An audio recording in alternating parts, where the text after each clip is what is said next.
দেখ, আজকে হচ্ছে আমাদের জাভার ইন্ট্রোডাক্টরি ক্লাস, মানে ইন্ট্রোডাকশন অফ জাভা।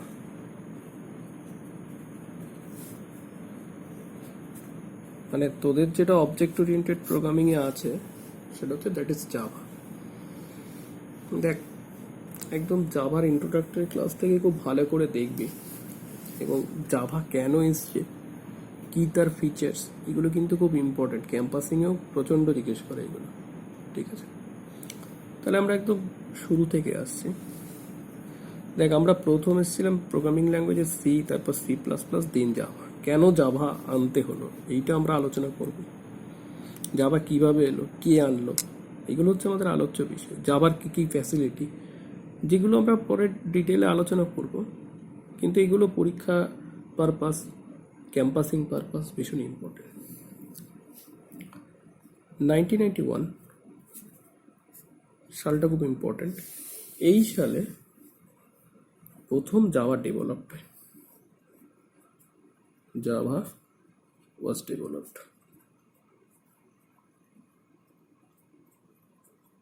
ডেভেলপড কারা করে? জেমস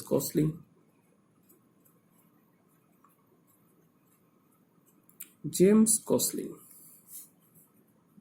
সান মাইক্রো সিস্টেম। এই সান মাইক্রো সিস্টেমকে অ্যাকোয়ার করেছে কে? আমাদের ওরাকেল 2010-এ।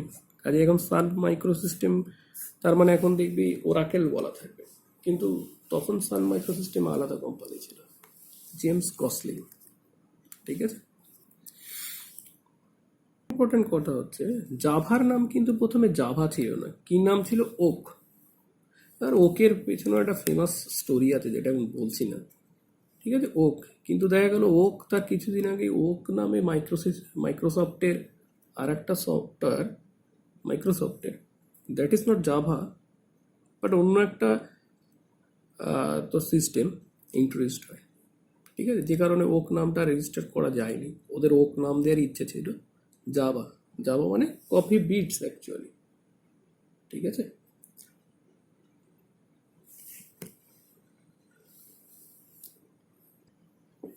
আচ্ছা, এইবার দেখ একটা জিনিস বলি। দেখ, এখানে এই সান মাইক্রো সিস্টেম এর কো ফাউন্ডার কিন্তু একজন ইন্ডিয়ান অ্যাকচুয়ালি, বিনোদ খোসলা।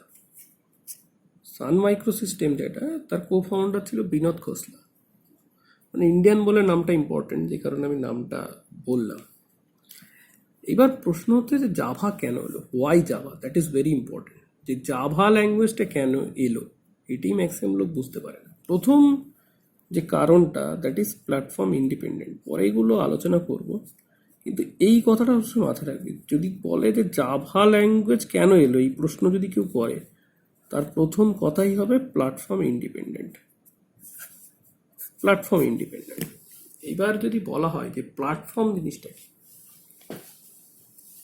প্ল্যাটফর্ম হচ্ছে ওএস, আর হচ্ছে আমার মানে যে ওএসটা রয়েছে আমাদের কম্পিউটারে, ডিফারেন্ট কম্পিউটারে ডিফারেন্ট ওএস থাকতে পারে, যে যেটা লোড করবে আর কি। তার মানে ওএস আর হচ্ছে আমাদের প্রসেসর। মানে কিরকম, ধর কারোর তোর প্রসেসর রয়েছে, ধর ইন্টেল প্রসেসর প্লাস উইন্ডোজ 10, ধর এই অপারেটিং সিস্টেম, এই টোটালটা মিলে একটা প্ল্যাটফর্ম তৈরি করে। আর একজনের ধর আছে, তো ধর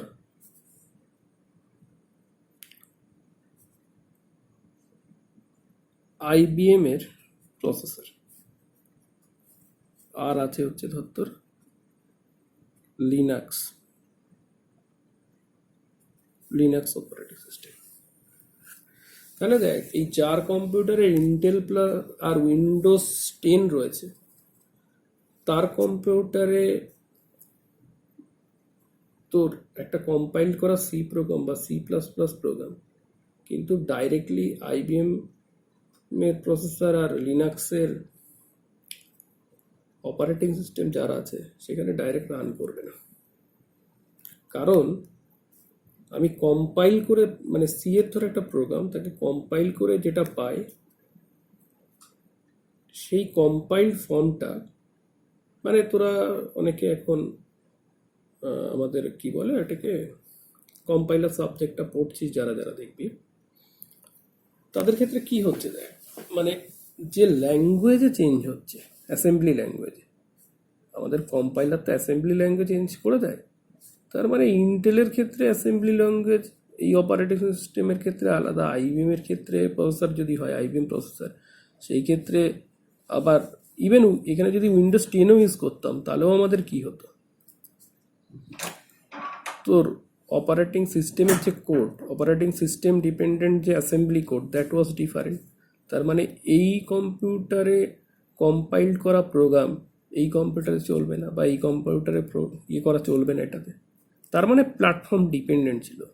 সি, সি প্লাস প্লাস যে ল্যাঙ্গুয়েজই আমরা এতদিন শিখে এসেছি সবই কি ছিল, প্ল্যাটফর্ম ডিপেন্ডেন্ট ছিল। এইবার আমাদের একটা প্ল্যাটফর্ম ইন্ডিপেন্ডেন্ট সফটওয়্যারের দরকার ছিল, মানে ল্যাঙ্গুয়েজের। জাভা আমাদের সেটা দিয়েছে। অ্যাকচুয়ালি তোরা একটা জিনিস শুনলে আশ্চর্য হয়ে যাবি, যে প্রবলেমের সলিউশন হিসেবে জাভাকে প্রথম ইন্ট্রোডিউস করা হয় সেই প্রবলেম কিন্তু সলিউশন হয়নি, মানে যে প্রজেক্টের আন্ডারে যেটা ছিল, ঠিক আছে। কিন্তু দেখা গেল যখন এই জাভার পেপারটা পাবলিশ করা হলো, তখন দেখা গেল ইন্টারনেট ইন্ডাস্ট্রি এই ধরনের ল্যাঙ্গুয়েজ, প্ল্যাটফর্ম ইন্ডিপেন্ডেন্ট ল্যাঙ্গুয়েজ, সেটা বহুদিন ধরে চাইছে আর কি, এরকম একটা কিছু। তো সেটার সলিউশন হিসেবে ওরা গ্র্যাব করে নিল না। তো যাই হোক, দেখ জাভার এই কারণে আমরা জাভার যে মেন মোটো তাকে বলি WARA। WARA মানে write once, run anywhere. That is very important concept. WARA, write once, run anywhere. মানে কোথাও একটা আমরা যদি এটাকে লিখি, মানে লিখি, সেটাকে যে কোনো জায়গায় কি করানো যায়, রান করানো যায়। এই জন্য বলা হয় জাভা ইজ এভরিওয়্যার, তাই না? মানে জাভা রিসাইড করতে পারে,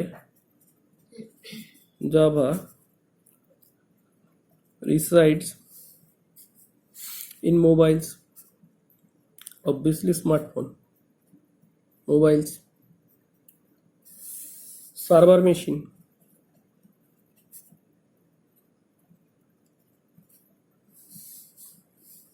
embedded device,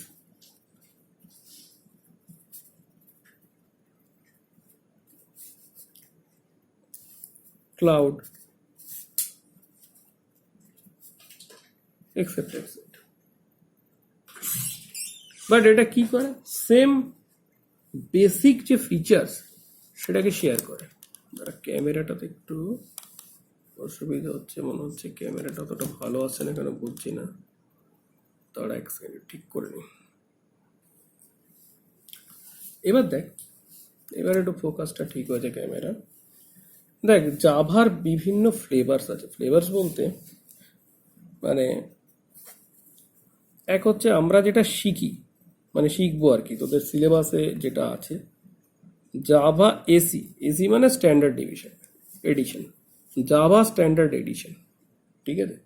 যেটাকে অনেকে কোর জাভা বলে, অ্যাকচুয়ালি কোর জাভা বলে কিছু হয় না, মানে চালু কথা আর কি কোর জাভা, বাট তোরা বলবি জাভা স্ট্যান্ডার্ড এডিশন। আমরা এখানে যেটা শিখছি সেটা হচ্ছে জাভা স্ট্যান্ডার্ড এডিশন। এছাড়া যেটা আছে কি এন্টারপ্রাইজ এডিশন বা অ্যাডভান্স জাভা, মানে Java EE, enterprise addition.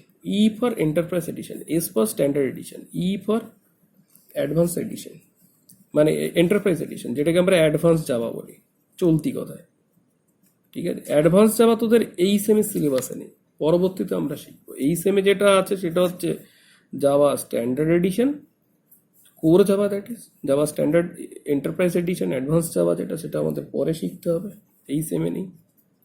Java ME, micro edition for mobile. Java ME মানে মাইক্রো এডিশন ফর মোবাইল, এটাও তো সিলেবাসে নেই। মাইক্রো এডিশন ফর মোবাইল, তার মানে তোরা আগে কি শিখছিস দ্যাট ইজ ভেরি ইম্পর্টেন্ট। সেটা হচ্ছে জাভা ই অ্যাডভান্স, এই জাভা এসি স্ট্যান্ডার্ড এডিশন, মানে যেটাকে আমরা কোর জাভা বলছি, এটা আমাদের শিখতে হবে। তাহলে দেখ, জাভাটা এসছে কেন যদি কেউ বলে, তার প্রথম কারণ হচ্ছে প্ল্যাটফর্ম ইন্ডিপেন্ডেন্ট। কারণ ইন্টারনেট ইন্ডাস্ট্রি প্ল্যাটফর্ম ইন্ডিপেন্ডেন্সিটা ভীষণ দরকার ছিল। কারণ কি, প্রত্যেককে যারা ইন্টারনেটে কানেক্টেড তারা সবার যে একই রকম প্রসেসর, একই রকম অপারেটিং সিস্টেম, সেটা হবে না।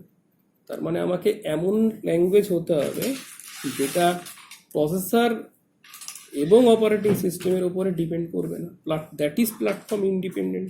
এই কারণেই আমাদের কি দরকার ছিল, প্ল্যাটফর্ম ইন্ডিপেন্ডেন্ট ল্যাঙ্গুয়েজের দরকার ছিল। জাভা সেই জায়গাটা পূরণ করেছে। তো আমাদের মার্কেটে কোন জিনিস চলে দেখতে হবে, যে কোন জিনিসটা আমাদের দরকার। আমরা যদি সেটা তৈরি করতে পারি তাহলেই তো তোর বিজনেসটা ভালো হবে, তাই না? তো জাভা কোন জায়গাটা পূরণ করেছে, প্ল্যাটফর্ম ইন্ডিপেন্ডেন্ট। দেখ, আগে দরকার হয়নি কেন?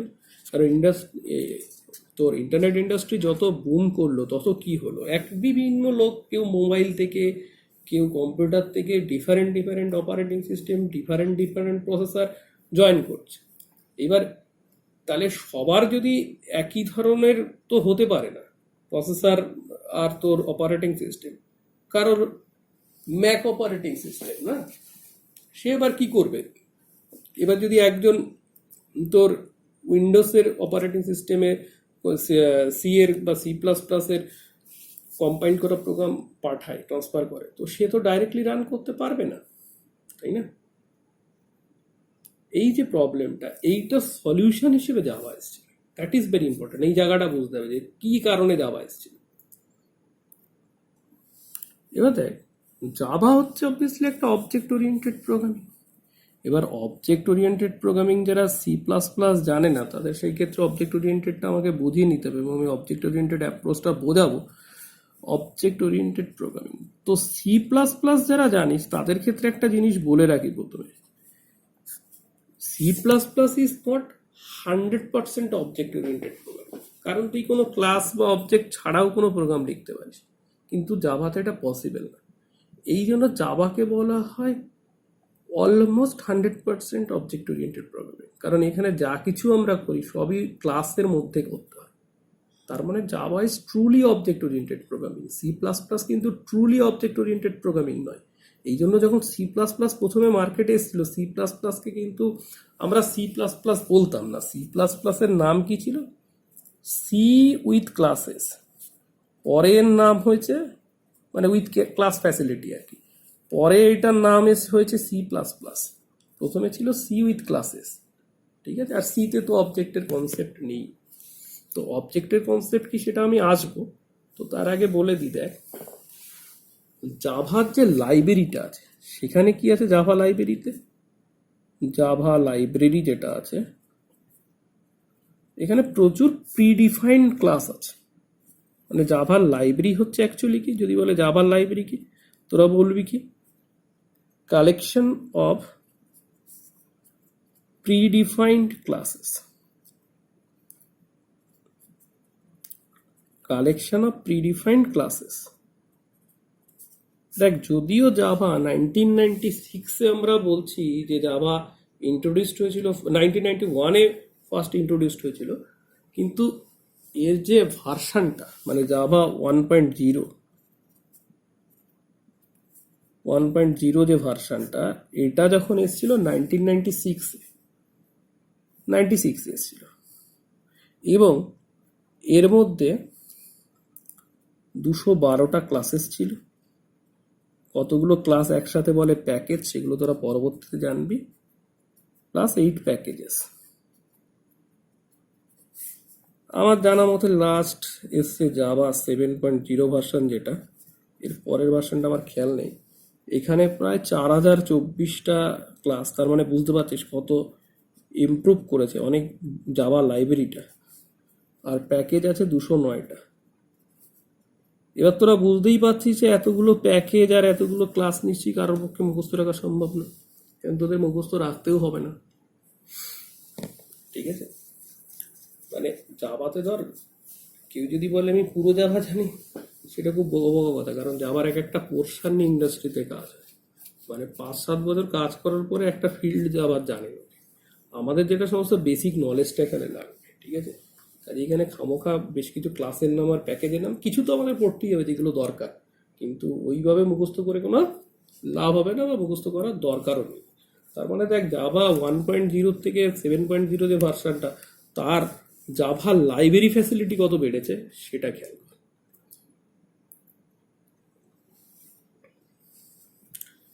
এবার দেখ আমরা জাভার বিভিন্ন ফিচার্সে আসছি। জাভার বিভিন্ন ফিচার্স যেটা খুবই ইম্পর্টেন্ট, যেটা আমরা পরবর্তীতে ধীরে ধীরে আলোচনা করব। এক নম্বর হচ্ছে object oriented programming, object oriented language.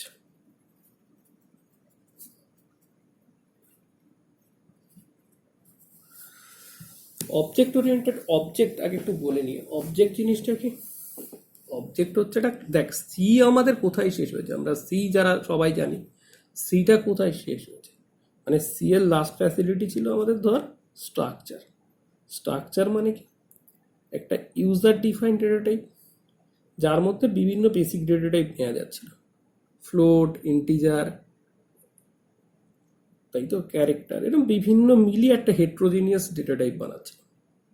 কিন্তু আমরা অবজেক্ট ওরিয়েন্টেড মানে যখন এরপরে সি প্লাস প্লাসে ক্লাস ফ্যাসিলিটি যখন আসবে, ক্লাস মানে কি? ক্লাস মানে জেনে রাখ মেথড মানে ফাংশন। ফাংশন আর ডেটা মেম্বার মানে ডেটা টাইপ। ফাংশন আর ডেটা টাইপ একসাথে নিয়ে বানায় কি ক্লাস।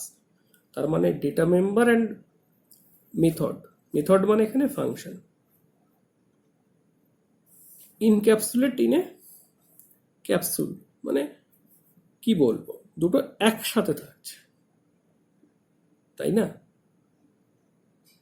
মানে তুই আরো ভালোভাবে বললে method and data member wrapping in an unit একসাথে থাকছে, দ্যাট ইজ ক্লাস।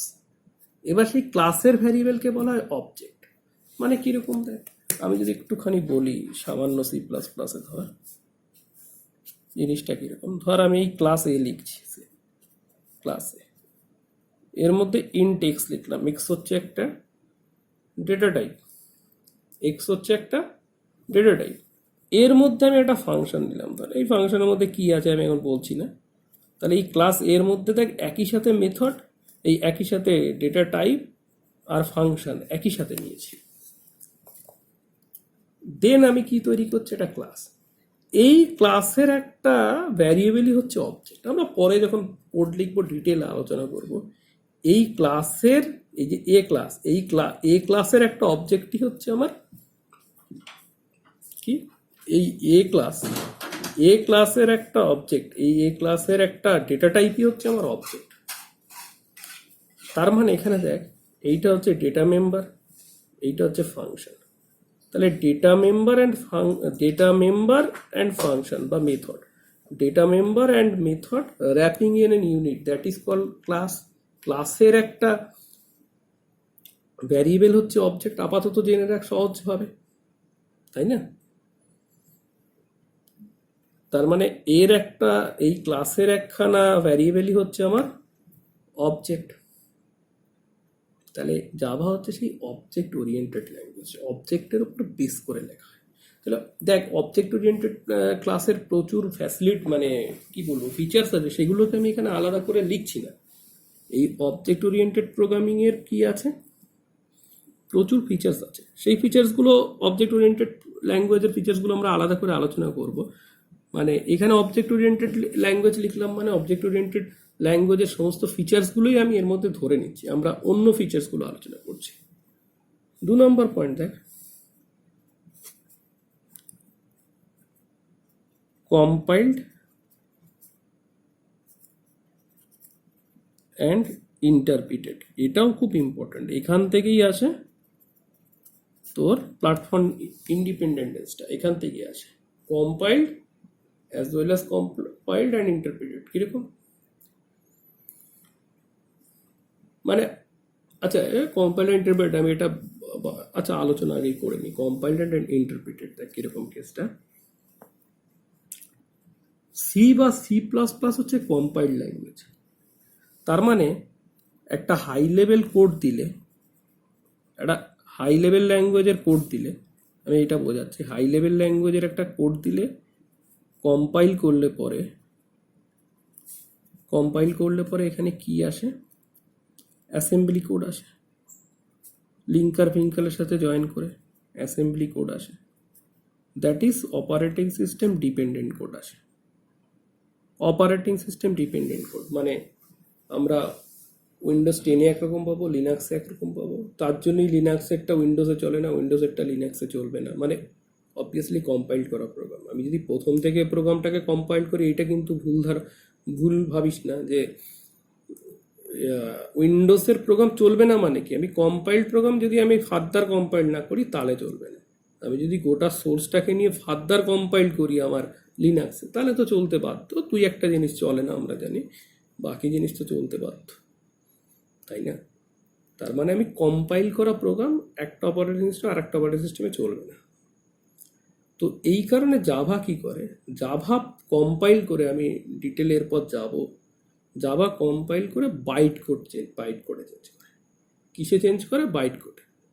তার মানে জাভার যে সোর্স কোডটা, মানে জাভা প্রোগ্রামের যে সোর্স কোড, ধর সোর্স কোড, এই সোর্স কোডকে আমি যেই মাত্র কম্পাইলারের মধ্যে দিয়ে পাস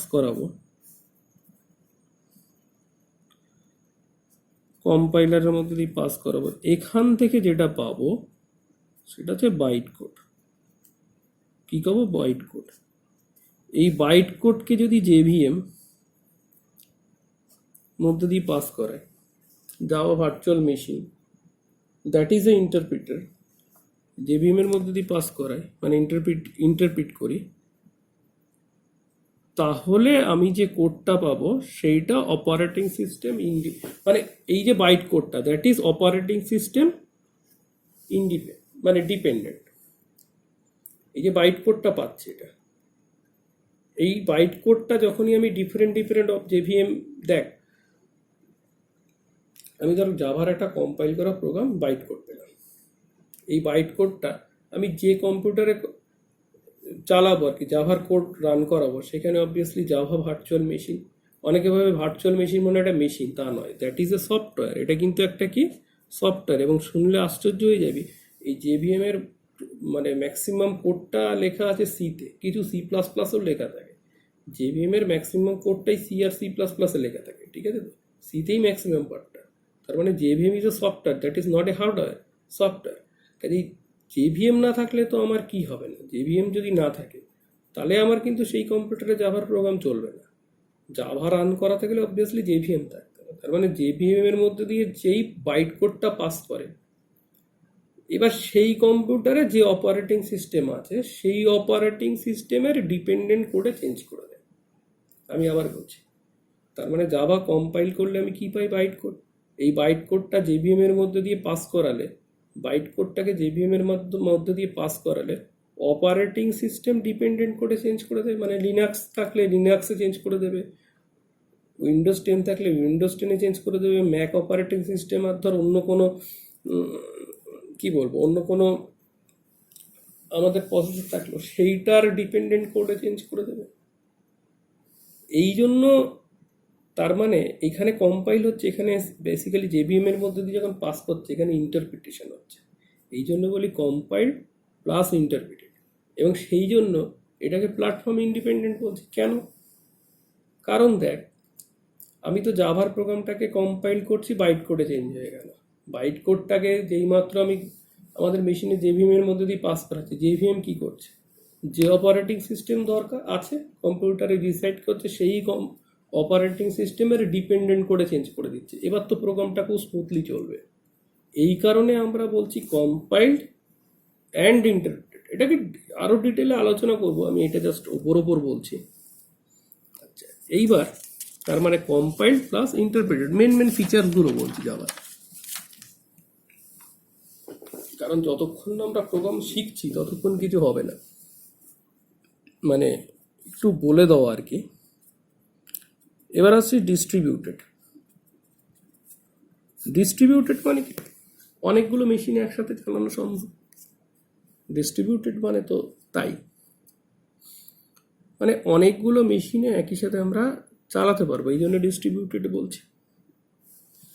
দেখ, এবার আমরা ছিলাম ডিস্ট্রিবিউটেডে, তার মানে কি অনেকগুলো মেশিনে রান করাতে পারি, মানে জাভার অবজেক্ট যেটা, সেই অবজেক্টকে অনলাইন ডিস্ট্রিবিউট করা যায়। অনলাইন ডিস্ট্রিবিউট করা যায় মানে কি, মানে অনলাইনে যখন আমরা কাজ করি তখন তো অনেকগুলো মেশিন একসাথে কানেক্টেড থাকে, তার মানে জাভার অবজেক্টগুলোকে কি করা যায়, অনলাইন ডিফারেন্ট ডিফারেন্ট মেশিনে ডিস্ট্রিবিউট করতে পারে। তার মানে কি হবে, অনলাইন অ্যাপ্লিকেশন চলবে। এক কথায় তোদের সোজা বোঝানোর জন্য কি, অনলাইন জাভা অ্যাপ্লিকেশন চালানো possible. Online Java application possible চালানো। কারণ কি, এর কারণ যদি জিজ্ঞেস করে আমরা কি বলবো, দ্যাট ইজ ডিস্ট্রিবিউটেড। এবারে আমরা আসছি আর একটা পয়েন্টে, রোবাস্ট। দেখ, এই ধরনের কথাগুলো তোরা অনেক ল্যাঙ্গুয়েজের ক্ষেত্রে শুনতে পাবি। রোবাস্ট, রোবাস্ট মানে কি, বাংলা বলে শক্তপোক্ত, জব্দ। এটা রোবাস্ট বাড়ি কি হয়, হুট করে ঝড়ে ভেঙে যায় না। তার মানে কি, ডিফারেন্ট ডিফারেন্ট সিচুয়েশনে, তাই তো, different different situation. Different different situation মানে মানে আমরা ধর কোনো জিনিসকে, এগুলো আমরা শিখবো অ্যাকচুয়ালি গিয়ে এক্সেপশন হ্যান্ডেলিং।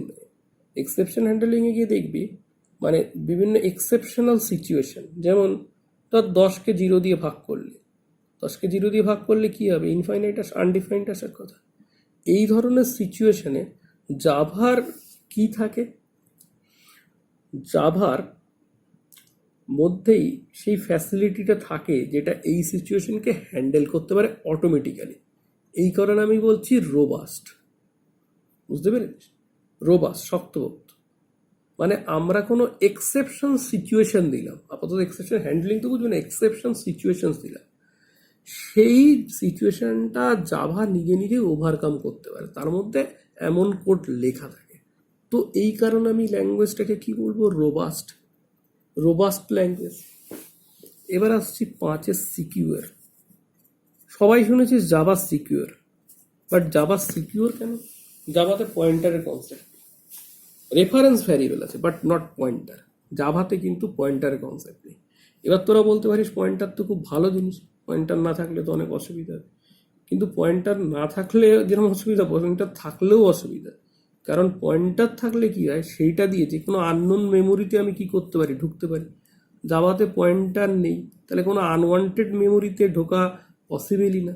তার মানে সিস্টেমটা কি অনেক বেশি সিকিউর হয়ে গেল। তার মানে 5 নম্বর কনসার্ন আমাদের যেটা ছিল সিকিউরিটি, সেটা হচ্ছে। এবার আসছি 6 নম্বর, multi threaded. That is very important, multi threaded. দেখ, অনেকে ডেটা হাইডিং যেগুলো বলবে, পলিমরফিজম, সেগুলো আমরা অবজেক্ট ওরিয়েন্টেড প্রোগ্রামিং বলে দিয়েছি, মানে ওর মধ্যে ফিচার্সগুলো আছে যেটা আমরা আলাদা করে পরবর্তীতে আলোচনা করব। যারা C++ আমার কাছে শিখেছিলি গত সেমে, তাদের অলরেডি আলোচনা করা আছে। আমরা জাভা যত প্রোগ্রেস করবো তত ওই অবজেক্ট ওরিয়েন্টেড কনসেপ্টগুলো শিখবো, ঠিক আছে? এবার আমরা আসছি মাল্টি থ্রেডেড। মাল্টি থ্রেডেড মানে কি, মানে ধর আমি একটা জিনিস বলি তোকে, ধর এই একটা ফর লুপ চালালাম i1 থেকে i4 অব্দি, অ্যাকচুয়ালি i++, এই ধর চললো। পরে এই লুপটা বেরিয়ে গেলে আর একটা চালাচ্ছি, ধর J1, J<5, J++, এই দুটো আলাদা লুপ। এইবার সি বা C++-এ কি এই পসিবল যে আমি i1 এর জন্য একবার চলবে, তারপরে J1 এর জন্য এটা চললো, একবার চলে আবার এইটা i2 এর জন্য চলবে? তা তো হয় না। এই লুপটা পুরো কমপ্লিট হয়ে যায়, তারপরে এই লুপটা চলে। কিন্তু জাভাতে এই ফ্যাসিলিটি আছে, মানে তোরা যারা অপারেটিং সিস্টেম একটু শিখেছিস তাদের জন্য বলবো light weight process. Actually light weight process, thread মানে কি, লাইট ওয়েট প্রসেস মানে এইটাকে আলাদা একটা থ্রেড কনসিডার করবে, এইটাকে আলাদা একটা থ্রেড কনসিডার করবে। এবার এর একটা স্টেপ চলছে, এর একটা স্টেপ চলছে, আবার এর একটা স্টেপ চলছে, আবার এর একটা স্টেপ চলছে। এই কনসেপ্টটা কিন্তু আছে জাভাতে, যেটা সি বা C++ কোথাও নেই। দ্যাট ইজ মাল্টি থ্রেডিং বলি এটাকে। এটা একটা থ্রেড, এটা একটা থ্রেড। থ্রেড মানে কি, লাইট ওয়েট প্রসেস। তাহলে এইটার একটা স্টেপ চলছে, ধর এটার একটা স্টেপ, বা এটার দুটো স্টেপ চলছে, এটার দুটো স্টেপ চলছে, এটার দুটো চলছে, আবার এটার দুটো চলছে। তার মানে দ্যাট ইজ মাল্টি থ্রেডেড। এই মাল্টি থ্রেডেড কনসেপ্টটা কোথায় পাই আমরা? জাভায় পাই। ঠিক আছে, আচ্ছা এবার 7 নাম্বার পয়েন্ট লিখছি পোর্টেবল।